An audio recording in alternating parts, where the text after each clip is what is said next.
सत्संगत जी, प्यार से कहना धन का जी। आज तीसरे दिन 76 निरंकारी संत समागम के, जहाँ पिछले इतने दिनों से आप सब मैदानों में आए भी हुए हैं, अपनी सेवाएं भी अर्पित कर रहे हैं और किस रूप में एक दूसरे को पहल वाला भाव, क्योंकि जहाँ पे भी नज़र जा रही है वो चाहे रिहाइश के टेंट हों या कैंटीन्स हों या अन्य सारे वो पॉइंट्स जहाँ पे एक शब्द रूप गैदरिंग ज़्यादा भी हो जाती है, पर संत जहाँ हैं वहाँ तो फिर वो गैदरिंग नहीं, वो तो फिर एक आनंद ही है और वो भीड़ नहीं, वो एक ही हैं। तो कैसे अपने घरों से भी चल के अपनी जिम्मेवारियां हर एक के घर परिवार की, फिर भी ये समागम का समय निकालना, सेवा के लिए उपस्थित रहना, और घर वाले भी जो रह गए नहीं आ पाए उनका भी वो भाव कि घर के अन्य सदस्य कर लें, हम घर रह के कोई जिम्मेवारियां निभा लेंगे। तो कैसे हर एक के भाव, चाहे वो कहाँ कहाँ भी सेवा रूप किस तरह हो, हर एक ने जो योगदान दिया ये समागम को सफल करने के लिए, एक भाव जहाँ हर एक का कि पूरा संसार इस ब्रह्म ज्ञान से जुड़े, इस मिशन से जुड़े, एक अपने जीवन में सुकून, स्थिरता, सहजता, एक ठहराव का वो जीवन, एक समर्पित भाव का सुकून, एक अपने मन से प्रीत प्यार का सुकून, एक शुक्राने भाव का सुकून। तो एक वो भाव हर एक का कि कैसे एक लव एंड एक्सेप्टेंस के साथ भी ये सुकून का ही भाव होता है। हर एक पूरे संसार में जहाँ जहाँ भी रह रहे हैं, अभी भी नज़र जा रही है, तो एक फिजिकल अपीयरेंसेस की बात करें तो हर कोई भिन्न भिन्न तरह के दिख रहे हैं, एक बैकग्राउंड, एक कल्चर, एक सब इतना अलग, फिर भी एक खूबसूरती हर एक की, हर एक में वही नूर इस निराकार का। तो वो एक डाइवर्सिटी होने के बावजूद, ये वर्सटाइल इतनी सारी कल्चर्स होने के बावजूद एक ही सब क्यों है? बात वही, सभी इस निराकार से जुड़े हैं, इसी की रचना है, ये आत्मा और परमात्मा का रिश्ता। तो कैसे जहाँ स्वीकृति है, ये एक्सेप्टेंस है, वहाँ प्यार भी है, ये लव का भाव है, क्योंकि ये जब तक प्यार और एक्सेप्टेंस नहीं होगी ये सुकून भी आने वाला नहीं है। तो कैसे एक एक्सेप्टेंस का जो भाव मन में हर एक के है, वो यही कि एक जजमेंटल नहीं होंगे किसी के लिए, हर कोई महान है अपनी संस्कृति जिस तरह की रख रहे हैं। अगर हमारे एक उठना बैठना खाना पीना एक आकार से अलग दिखने वाले भी हैं, तो भी वो कारण नहीं है नफरत का, पर प्यार का ही है। क्योंकि जहाँ ये बात आ गई कि परमात्मा का ही अक्स है सब, एक यही रिफ्लेक्शन है, तो फिर एक स्वयं को सुपीरियर और दूसरे को इन्फीरियर मानने वाले मन तो होगा नहीं। क्योंकि ये रचना ही इस कादर की जो कुदरत है,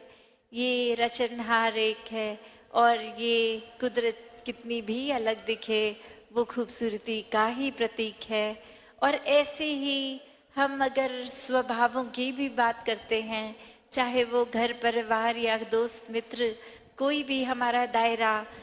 किसी का भी स्वभाव किसी से मेल नहीं खाता,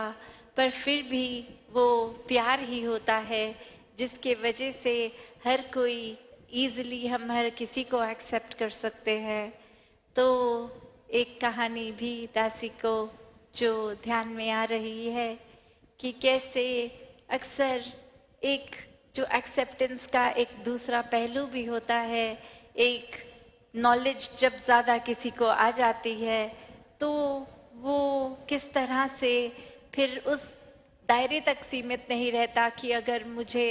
कुछ खास एक बातें पता है या कहीं मेरी स्पेशलिटी है तो ये बात मैं हर एक को जा जा के बताऊं कि देखो मेरी बुद्धि कितनी तेज है, मुझे कितना ज्ञान है। तो ऐसे ही एक कहानी में जहाँ एक इंसान हमेशा हर दिन उसी ताक में रहता कि कोई मिले और मैं बहुत ही इंटेलेक्चुअल इंटेलिजेंट बातें करूं ताकि वो देखे कि कैसे मुझ में इतनी एक ज्ञान है, इतनी सोच है। और वहीं एक दिन एक भी इंसान उसे नहीं मिलता और मिलता क्या है, एक छोटा सा बच्चा जो अंधेरे में एक दिया लेके कहीं जा रहा है। और वही उस बच्चे को ही अब पकड़ लिया गया और कहा कि ये रोशनी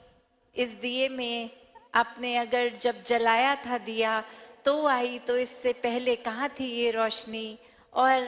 अब ये कहाँ से उपज है इसका।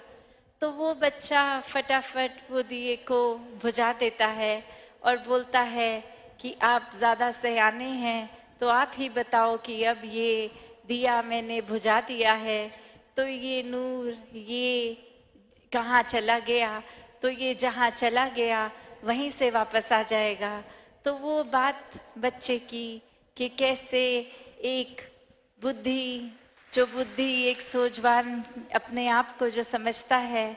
और वहीं उसकी बुद्धि भी वहाँ समाप्त हो गई। एक इंटेलिजेंस पे जो वो हावी अहंकार वो खत्म और वहीं उस बच्चे के चरण स्पर्श कि ये एक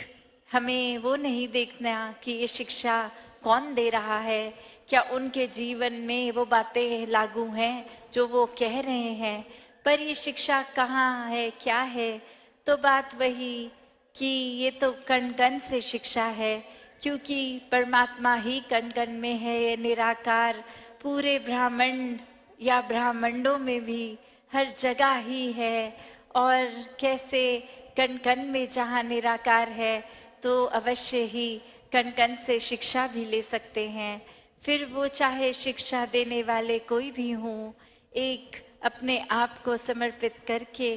एक मन में इस दातार का ही शुक्राना कि किसी घट से भी कोई शिक्षा मिल रही है, किसी वस्तु किसी अन्य चीज से भी, तो हर एक से जहाँ एक प्यार और एक्सेप्टेंस अगर है मन में तो ही ये भाव कि हर कोई अगर हमारे विचारधारा के विपरीत भी है तो भी कैसे आराम से सुकून से उनकी बात को समझ के एक अपनी बात रखना अलग बात है, पर उस वजह से किसी को नफरत नहीं करनी, एक हेट्रेड का भाव नहीं आता। तो कैसे हर कोई जहाँ सुकून में ये जीवन बिताए क्योंकि ये संसार में आए हैं और अन्य कितने ही लोग जो अलग विचारधाराएं रखें कहीं से भी हों, कोई ऊंच नीच नहीं, कोई भेदभाव नहीं, कोई भी एक इस तरह का भी ख्याल नहीं कि हमसे अलग हैं, बल्कि हर एक को एक आईना एक शीशे की तरह देखें कि जो हम में है वही ज्योत सामने है। तो यही ज्योत इस निराकार से आई और यही ज्योत ये शरीर खत्म होने पर यही ज्योत अपने असली रूप निज घर में ये मुक्ति एक साल्वेशन की बात जो हर कोई ग्रंथ कर रहा है, एक वही जीवन ये वाला जीकर अगर इस परमात्मा को प्राप्त कर लिया तो फिर ये मुक्ति का हकदार ये जीवन हो जाएगा। हम अपने जीवन को फिर एक लाभदायक रूप में एक सदुपयोगी जीवन, एक संतमति से युक्त जीवन, एक वरदानीय रूप का जीवन जी सकते हैं। तो एक इंसान है तो इंसानियत का भाव स्वयं ही आ जाएगा जब ये परमात्मा इस मन में बसा है। तो दासी और शब्दों का सहारा ना लेके यही बात कि फिर से आप सभी का शुक्राना, जो आए भी जो नहीं भी आ पाए, ये व्यवस्था के रूप में चाहे कैसी थी कैसी नहीं थी, उस पे एक फोकस नहीं, फोकस असली बात पे कि इस निराकार पे ही रहेंगे। और जो चाहे सेवा कहीं लगी हो, वहाँ पे भी एक मन को स्थिर रख के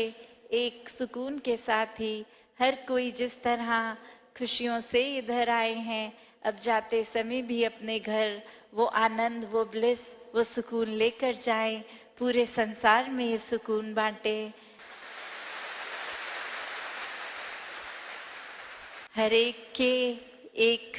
बनने का ये संसार में अब समय है कि किसी को अपने मुताबिक तोड़ मरोड़ के ये कोशिश नहीं कि हमारी एक सोच से मैच हो, हमारे नेचर से मैच हो, हमारे जैसे बन जाओ, पर नहीं, वो फ़र्क उनके मुबारक हैं, वो डाइवर्सिटी मुबारक है। बस हमें अब समय है हर एक का बनना है, वो भाव रखना ही नहीं कि ये अच्छे हैं कि बुरे हैं। बस हर एक के जितना हम हो जाएंगे उतना और इस परमात्मा के करीब आते जाएंगे। तो भक्तिमय जीवन हर एक के हिस्से आए, हर कोई इस जीवन को मुबारकबाद जीवन बनाकर इस धरती से जब आए, इस धरती पे जब आए थे, तो जितनी वो प्राकृतिक रूप में सुंदर चाहे वैसी उससे भी बेहतर छोड़कर जाएं, और मनों के अंदर भी सुंदरता एक और हर दिन के साथ और निखरती जाए, ये परमात्मा का वास दिल में और गहरा उतरता जाए, ये एहसास निराकार का, ये सुकून एक इससे युक्त होकर ही अपने जीवन को हर कोई जिए। सत्संगत जी, धन्यवाद जी।